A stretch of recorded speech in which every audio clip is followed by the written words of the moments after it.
बढ़ते आगे, सुरक्षा बलों के ऑपरेशन से नक्सलियों में घबराहट है और इसका उदाहरण आपके सामने है। दंतेवाड़ा, नारायणपुर और सुकमा में नक्सलियों ने सरेंडर किया है। दंतेवाड़ा में 15 नक्सलियों ने सरेंडर किया, जिसमें 17 लाख के इनामी 5 नक्सली शामिल है। वहीं नारायणपुर में 8 नक्सलियों ने सरेंडर किया है, जिन पर कुल 33 लाख रुपए का इनाम घोषित था। वहीं सुकमा में 5 नक्सलियों ने सरेंडर कर दिया है। तो ये बड़ी खबर आप तक पहुंचा रहे हैं और 3 बड़ी खबरें अब दंतेवाड़ा, नारायणपुर और सुकमा में नक्सलियों ने सरेंडर किया है। और ज्यादा जानकारी के साथ नीलेश त्रिपाठी जुड़ गए, सीधा उनका रुख करेंगे। नीलेश, देखिए, नक्सल प्रभावित क्षेत्र में हम देख रहे हैं लगातार साल की शुरुआत से नक्सलियों की तरफ से आत्मसमर्पण किया जा रहा है।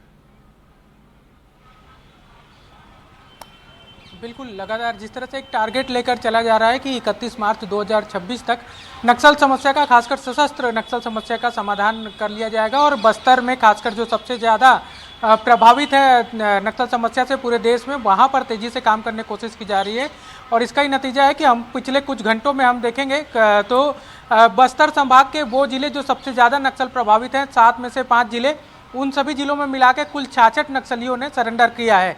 जो पुलिस के आंकड़े हैं उसके मुताबिक बीजापुर में 25, सुकमा में भी किया, दंतेवाड़ा में 15 किया, नारायणपुर में किया है और कांकेर में भी किया है। यानी कि कोंडागांव और बस्तर जो मुख्य 2 जिले हैं जो कम प्रभावित हैं, उनको छोड़ के बाकी 5 सभी जिलों में नक्सलियों का बड़े पैमाने पर सरेंडर हुआ है। और उनमें भी ऐसे भी नक्सली भी शामिल हैं जो बड़ी भूमिका में थे अपने कैडर में। जैसे नारायणपुर के मुकेश की बात कर ले, मुकेश वंगा की जो नाम आ रहा है, वो काफ़ी जो प्लाटून कंपनी नंबर 16 है उसमें बड़ी भूमिका में था। और उसका सरेंडर करना अपने आप में एक जो नक्सल हिंसा के खिलाफ काम करने और नक्सलियों को कमज़ोर करने की जो बात है, उस पर एक बड़ी मजबूती की तरह से इसको देखा जा रहा है। और इतना ही नहीं, पिछले 1.5 साल में 1500 से ज़्यादा जो है वो सरेंडर हुए हैं नक्सली।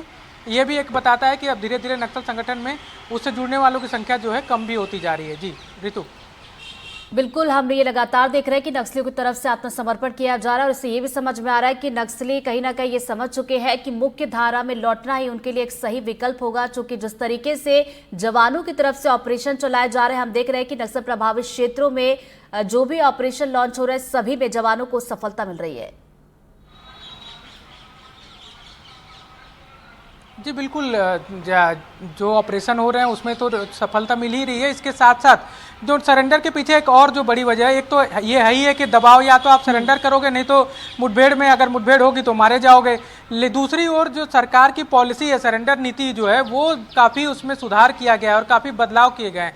उस बदलाव का भी असर देखने को मिल रहा है। आज अगर सरेंडर जो नक्सली सरेंडर कर रहे हैं, उनको हर तरह की सुविधा उपलब्ध कराई जा रही है, चाहे रहने की व्यवस्था हो, खाने की व्यवस्था हो, 2 साल तक सरकार करके दे रही है। उनके रोजगार की व्यवस्था हो, भी वो रोजगार जो वो चाहते हैं, अगर वो स्वरोजगार चाहते हैं, स्किल डेवलपमेंट करना चाहते हैं अपना, तो उसकी भी जिम्मेदारी है। इसके अलावा विभागों में उनकी योग्यता के अनुसार वो जिस विभाग में चाहते हैं उस विभाग में नौकरी की व्यवस्था की बात कही जा रही है।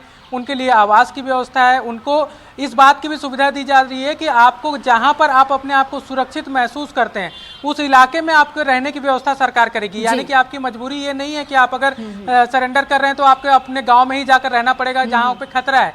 आप चाहें तो आप मुख्यालय, जिला मुख्यालय में भी रह सकते हैं या उस जगह पे रह सकते हैं जहां आप सुरक्षित महसूस कर रहे हैं। ये सारी जो सुविधाएं हैं, इसके अलावा इंडस्ट्रीज में काम करने के लिए मौका दिए जाना और तमाम तरह की सुविधाएं दी जा रही है, जिसका प्रभाव भी पड़ रहा है। जी ऋतु। बिल्कुल, और इससे प्रभावित होकर भी हम देख रहे हैं कहीं ना कहीं नक्सली जो है सरेंडर करते हुए दिखाई दे रहे हैं। बहुत बहुत शुक्रिया नीलेश आपका जानकारी के लिए।